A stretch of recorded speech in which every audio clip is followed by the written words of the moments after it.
I'm looking forward to this conversation today. We're going to be talking about the skills-based economy. And just to break that down, that is an economy that looks at skills as the core currency, as the common denominator for workers and learners making their way through the labor economy. So we're going to be digging into that conversation today. I am really excited about it and excited to be in conversation with these three incredible leaders from across the Learn to Work ecosystem. So we're going to dive straight on in. Let me frame it up, and then we'll kick it over to a question, all right? So if you are awake and alive over the last few years, you are hearing about the skills-based economy in this space. You probably heard a ton about it here at Horizons already. Tons of momentum, energy around this as a topic. CEOs are embracing the concept with enthusiasm. The rise of generative AI is speeding this conversation up. It is making it something that's just right in our face. Mainstream media is making it a mainstream topic of conversation, which we don't always get in the workforce world. But there's some tension here. There's also some skepticism. Some folks think that it might be falling a little bit flat and losing momentum. Some folks think there's pushback. Others think that it's actually not driving equity and outcomes in the way that we'd hoped, that we thought it could. So the question that's going to guide today's conversation is this skills-based discussion a temporary thing that's going to eventually lose some steam, peter out maybe? Or is this the start of a movement? Is this going to be the new currency that we're really taking forward? That is what we're going to dive into. So moving over to our first question for everybody here today. Lots of energy, as I just mentioned, in the skills-based economy conversation. It's got potential to unlock opportunity for 60% of the US workforce that does not have a four-year degree. But there's also some of this negativity surrounding the conversation right now, some pushback, curiosity about it. So I want to get straight into the money question here first. Are we having a movement, or is this a moment? Kate, I'm going to start with you, and then Ruben, and then we'll round it out with Scott. First of all, I'll say that it's really important as you're thinking about skills, and a skills economy has to be right for your business. And speaking on behalf of Accenture, our people, our talent, is our business. And so it's incredibly important for us to be focused on growing talent and growing skills. And we actually started this about a decade ago. At the time when we had really been focused on systems integration, operational type of work, big programs, and at that time, our clients and ourselves were turning into digital businesses, right? It was the shift to digital businesses. And we recognized that we didn't have the talent that we knew we were going to need for the future. And so we did a couple of things. One is we made a big bet on our own people. And two, we looked for alternative talent sources. And so the big bet we made on our own people was this idea of skills. And we implemented a common skills framework. We created proprietary AI that measured the proficiency of skills so that we could talk about not only the skills, but the depth of skill in the same way. We invested in learning, both internally through our own learning and externally. And we launched our apprenticeship program. And so fast forward that to today, when we have 2,000 apprentices, half who earn while they learn. Half of our jobs in the US don't require a four-year degree, and 20% of all of our entry-level hires are through our apprenticeship program. So we've made leaps and bounds not only with our own people in growing their skills, but in thinking about different ways that we can acquire talent and help people grow their skills while earning an income. Amazing. I'm going to push you. Moment or movement? Oh, movement. Movement.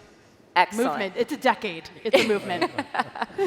Yeah, Ruben. I like that we're grounding things in a decade. You know, at Career Karma, we've been focused on workforce development for the last 10 years. We've actually helped a lot of people without college degrees like Sydney Sampson get jobs at Accenture and 20 other people there. And we've come to the conclusion that AI companions are the future of work, from learning all the way to career progression inside of your job. And as you think about this skills first question that you're talking about, it's not about degrees versus boot camps or vocational training. It's about personalization through AI-powered or technology-powered adaptable user interfaces and user experiences.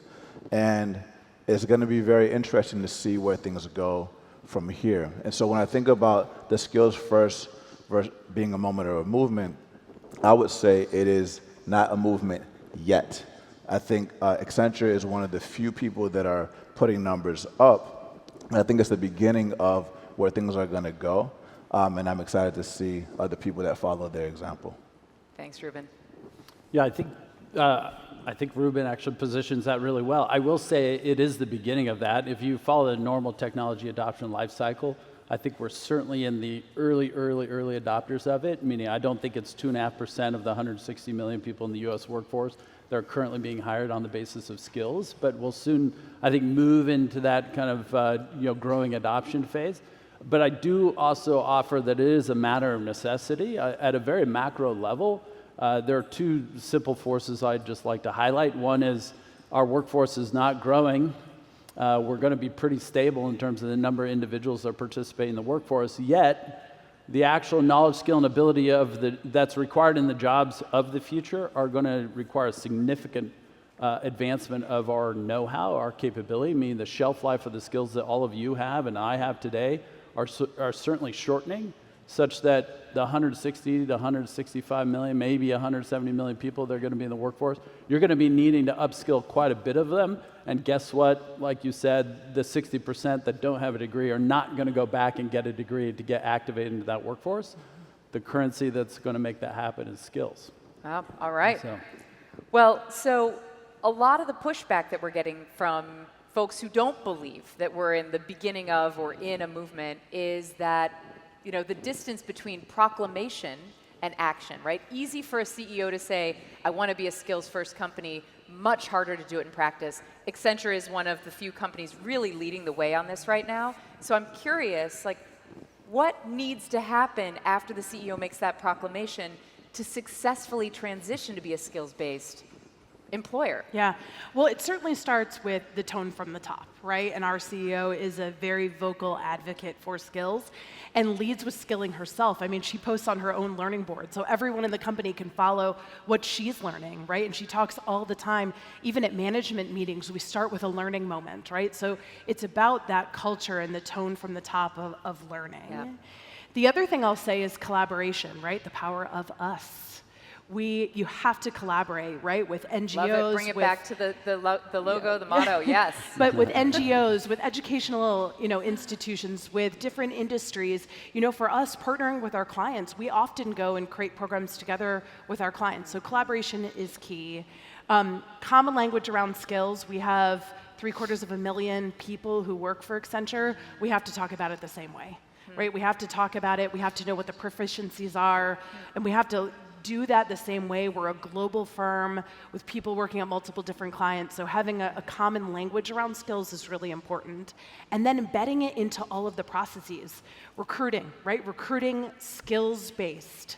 Thinking about, of course, training and deepening your skills. When we think about going out and looking for people, it's not only about the skills that they have, but their learning agility, their ability to learn. Because we don't know what we're going to need in 5-10 years, right? And so the ability to learn and people who can learn and learn quickly is incredibly important, all the way through to performance and rewards, right? We pay people based on the skills that they have and the skills that are relevant out in the marketplace.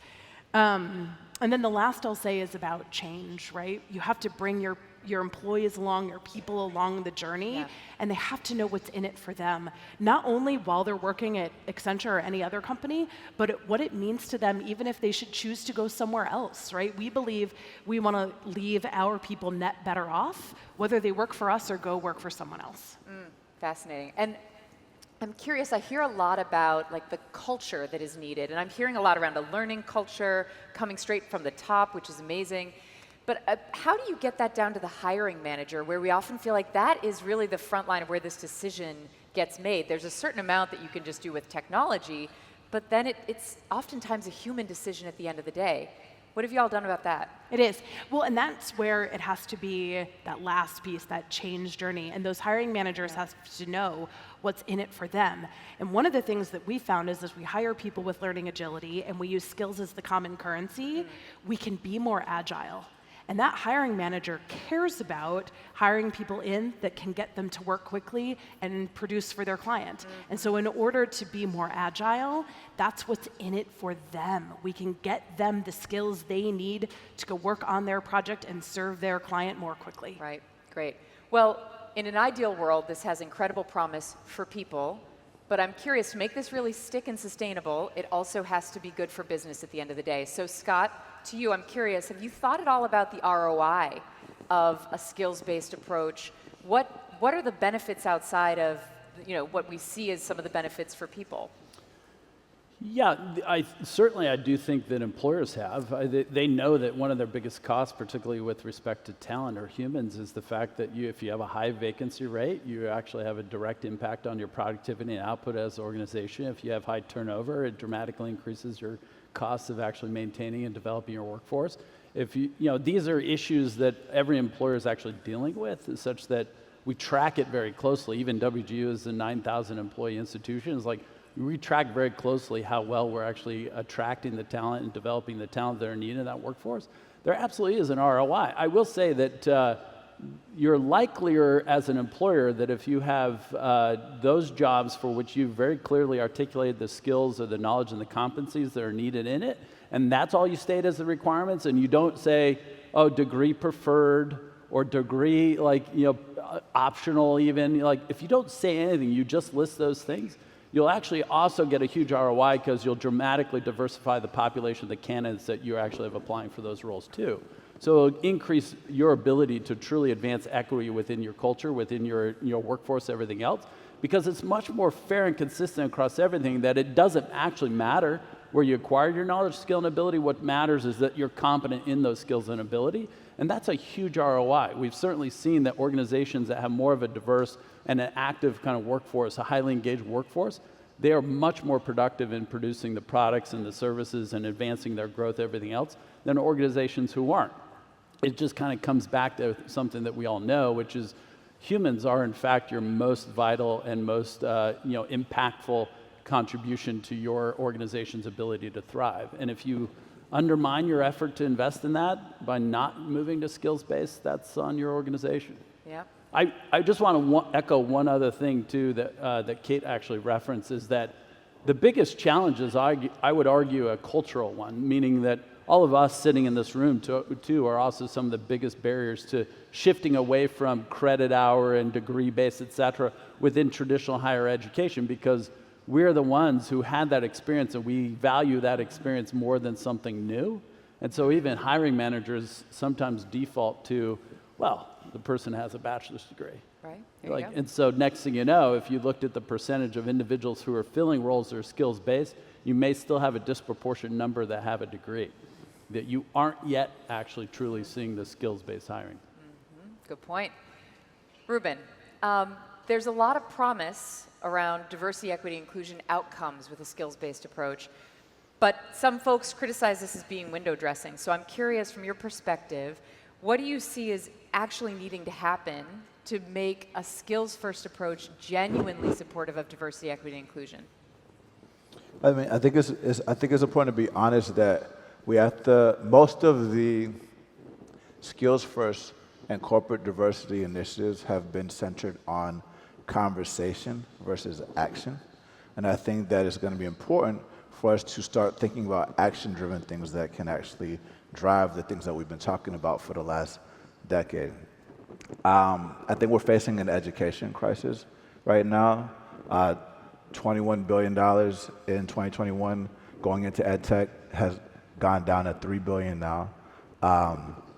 And student loans are at $2 trillion. I think credentials, there's about 2 million credentials that are out here, and it's hard to know what type of training you should find. There are employers that are doing things like the apprenticeships that Accenture is doing with 2,000 people, but most apprenticeships are in the sub 10, 50 plus people. And I think as we think about diversity, it's also under attack from a political perspective. So when you think about how diversity, I think, is going to be rebranded, I think it's going to go into things that are more focused on employee experience, things that are focused on internal talent mobility, frontline development, engagement, retention, things like that. But when I started the conversation, I was talking about the importance of personalization and adaptable UI. Managers are overloaded.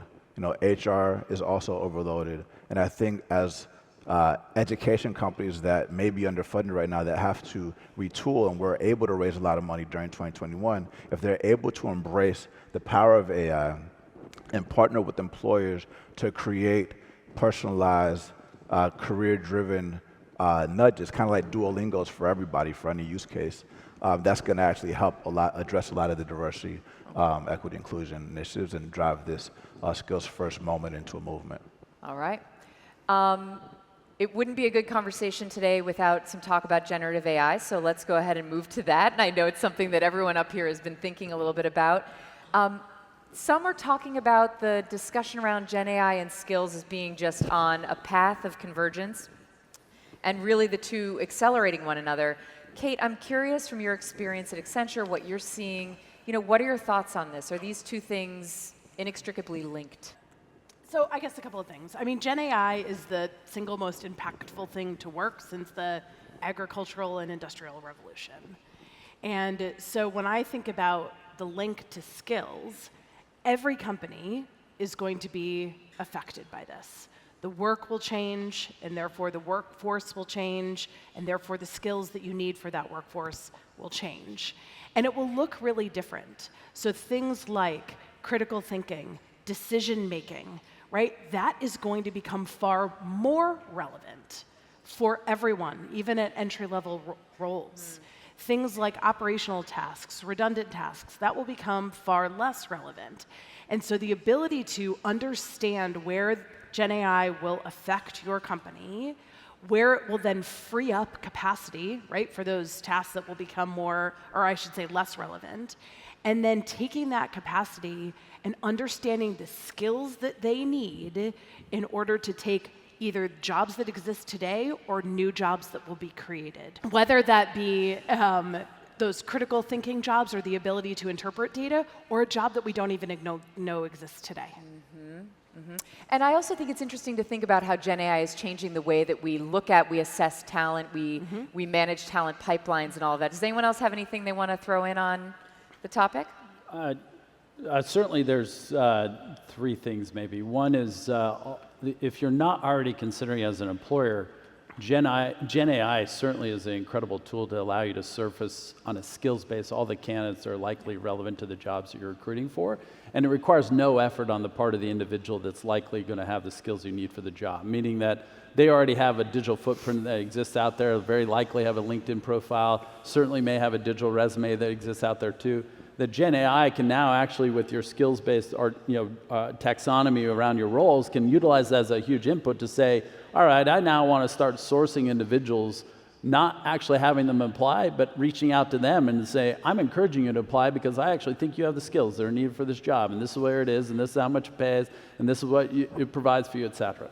The second big thing is, I think Kate hinted at this, is that for the individual themselves, it now actually takes the other side of that, which is these are the tens of thousands, hundreds of thousands, millions of jobs that are now skills-based out there, and it presents it back to the individual to say, what is it that you're interested in? It starts providing compassing effects for the individual to say, well, how would I pre-assess what skills I have today, and what is it that you're interested in? So give me my Google Maps kind of version of what is my talent acquisition pipeline that I need to go through, or sorry, let me rephrase that. What's my skill acquisition pipeline that I can go through such that those opportunities can become available to me? And the third one that we're really excited about at WGU is how it personalizes those pathways in the learning such that every individual can truly have that AI instructor co-pilot that says, I'm now actually accelerating my pace through acquiring all those skills such that it shortens the distance from where I am to that opportunity. That's a really, really good thing for our future because, first of all, no one should take 4 years ever to complete any credential I can think of. I've never had so much free time in my life than when I was in undergrad. Well, maybe business school, played a lot of tennis in business school. But you can shorten that distance, and that's really, really important for our future because the skills shelf life is also shortening. We can't assume that individuals have that much time to acquire the skills, and so that's one of the benefits of AI that's also going to impact how quickly we can develop the skills. Right, all related to the concierge concept that Ruben was talking about earlier. Okay, I want to talk a little bit more about learning and post-secondary in particular, and Scott, I want to go to you first, and then Ruben, I have a follow-up for you. Employers alone are not going to make this happen. We need a lot of other things to happen, including some infrastructure that needs to be put in place, the plumbing and all of that, but we also need post-secondary and education to come on board. So I'm curious, what do you think the distance is here for education to bridge, for post-secondary in particular to bridge, Scott, and what's it going to take? Where are the incentives for post-secondary to step into the skills-based movement? Well, I'll be frank, it depends upon your institution, meaning the distance isn't far at all for an institution like Western Governors University, but for most traditional institutions, it feels a little bit like a bridge too far, meaning that there aren't a lot of incentives for faculty to actually start articulating the learning outcomes of the particular courses in a skills denominated way. There's not a lot of effort to then scaffold those courses together to articulate what the credential the individuals now has and what are all the skills associated with that. It is a pretty good distance because there's not a lot of incentive that makes it more student and workforce incentive than what traditional institutions are dealing with today. Now, having said that, there are actually some pretty compelling and innovative solutions being advanced by the likes of at Dallas College that are certainly developing more of a digital transcripts and have articulated the learning outcomes directly mapped to Lightcast library of skills such that they can start giving their individual students a better sense of, hey, you've now completed this course, these skills are available to you, these jobs now are within your realm of possibility, et cetera. There are certainly institutions like that out there that are doing that, but I'm not going to hold my breath on it. The same way that no one was sitting around when the internet came about saying, man, I can't wait till Walmart goes online. Yeah. All right, Ruben, and I've got my time check going here, so we'll make this speedy, but what about non-degree credentials? Like, what do you think is the relevance here for them as we move forward in this work? I actually think that non-degree credentials are in the strongest position they've ever been. I think if you think about things between a 10 to 20 year period, you could argue that organizations like Y Combinator or Techstars or things like that are boot camps for entrepreneurs that have created not only $600 billion in value in the last few years, but they've also created a lot of jobs for a lot of people. You see the rise of homeschool, you see deep learning AI that was created by the founder of Coursera, you see Maven for creators, and I think that even people like Washington Governors University and even Google are launching their own credentials that aren't four-year degrees that are helping people, and I think that is the most exciting time to be an entrepreneur and even an individual that wants to learn, because all you need is a device and an internet connection to grow and empower yourself. Awesome. We're almost at time, but I want to ask one final question, just our kicker here for everybody, because you've got a room of leaders across the Learn to Work ecosystem. What is your call to action for folks? I think it's safe to say everyone here thinks we're on the movement track. What's the call to action to really accelerate progress? Let's think big here. We'll just go straight down the line. For higher ed, I would say abandon the credit hour and focus on competencies and skills. For employers, I would invest heavily, like Accenture has, in building applicant tracking system and sourcing system that are skills-based, and abandon the notion of, degree required.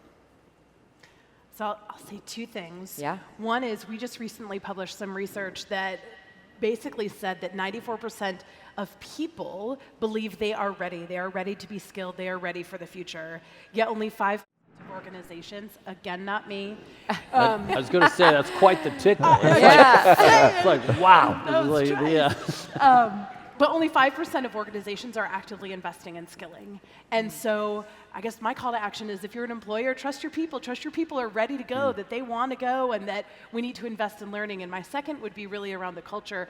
We've adopted this culture of potential over pedigree. Yep. Right? And really thinking about people's potential, thinking about people's learning agility, to invest in them.